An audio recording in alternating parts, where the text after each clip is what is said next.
प्यारे बच्चों,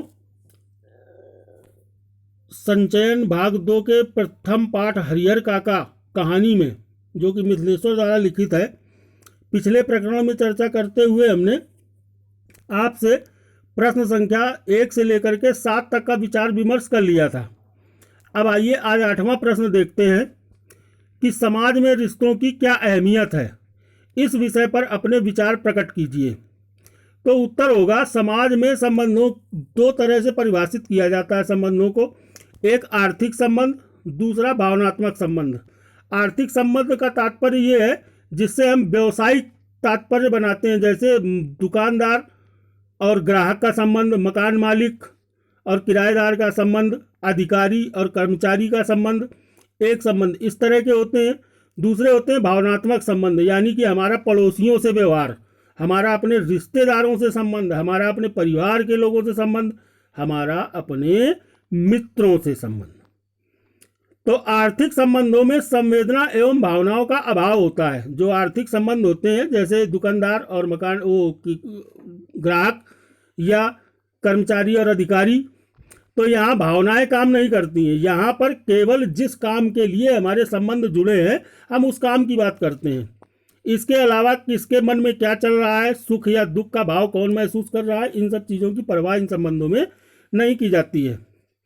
यहाँ पर लाभ हानि की मानसिकता कार्य करती है कि फायदा होना चाहिए। बस इस तरह के संबंध स्थायी नहीं होते, ये केवल मतलब के संबंध होते हैं और मतलब हल होने के बाद समाप्त हो जाते हैं। दूसरी ओर भावनात्मक संबंधों में मानवीयता, संवेदना एवं एक दूसरे के प्रति समझ तथा सम्मान का भाव निहित होता है। आज मनुष्य में स्वार्थ की भावना बढ़ जाने के कारण भावनात्मक संबंधों का दायरा घट गया है और रिश्तों में प्रेम और सम्मान तथा विश्वास की कमी आ गई है। आज वो चीज़ें नहीं बची जो रिश्तों में होनी चाहिए। अपने स्वार्थ के लिए आज भाई भाई का ही कत्ल कर देता है, भाई भाई की जान का दुश्मन बन जाता है, दोस्त दोस्त के साथ बेवफाई कर देता है।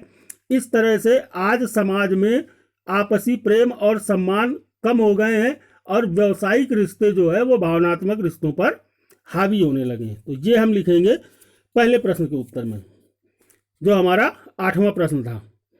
यदि आपके आसपास हरिहर काका जैसी हालत में कोई व्यक्ति हो तो आप उससे किस तरह मदद पहुंचाएंगे। 9वां प्रश्न आपसे पूछा जा रहा है। तो यदि मेरे आसपास हरिहर काका जैसी हालत में कोई व्यक्ति होता तो मैं उस इलाके के ऊंचे अधिकारियों से मिलकर के इस समस्या को हल करने की अपील करता और प्रयास करता कि अधिकारियों की निगरानी में रखकर हरिहर काका जैसे व्यक्ति को संरक्षण प्रदान किया जाए। इस तरह उन्हें हरिहर काका की तरह यातनाएं भी न झेलनी पड़े और ना ही गूंगेपन का शिकार होना पड़ेगा। इस तरह से हम ऐसे व्यक्तियों की मदद कर सकते हैं।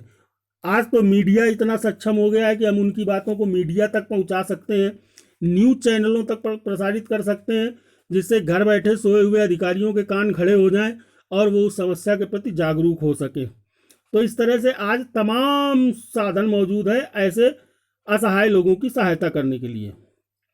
अब देखते हैं 10वां प्रश्न।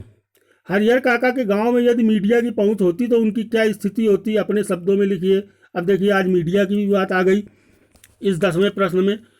तो हमें लिखना है कि हरिहर काका के गांव में यदि मीडिया की पहुंच होती तो हरिहर काका की त्रासदी ऊंचे स्तर तक सुनी जाती।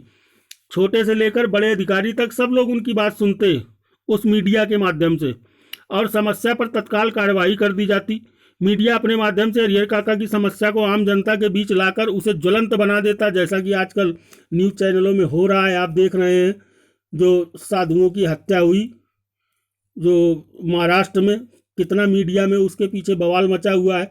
ऐसे ही किसी समस्या को मीडिया उछाल करके उसे ज्वलंत बना देता है, ब्रेकिंग न्यूज़ बना देता है, जिससे लोगों के कान खड़े होते हैं ऐसी समस्या के प्रति और वो उसका समाधान निकालने के लिए प्रयासरत होते हैं। इसका लाभ सीधे हरिहर काका को मिलता। इसके अतिरिक्त मीडिया ज़रूरत से ज़्यादा हस्तक्षेप करता तो मामला उलझ भी सकता था, क्योंकि आज का मीडिया खबर की संवेदना पर कम ध्यान देता है और खबर को बिकाऊ बनाने के चक्कर में ज़्यादा रह जाता है, जिससे मीडिया का तो आर्थिक लाभ हो जाता है किंतु मूल समस्या ज्यों की त्यों बनी रहती है। इसलिए यदि ईमानदार मीडिया हो और समस्या के प्रति ईमानदारी से संघर्ष करता तो उम्मीद है कि हरिहर काका को न्याय अवश्य मिलता। इस प्रकार से हमने यह 10वां प्रश्न आपके सामने इनकी चर्चा की। इनको समझ करके और जो आपको PDF प्रदान की जाएगी उसके माध्यम से आपको इन्हें अपनी अभ्यास पुस्तिका में लिखना है।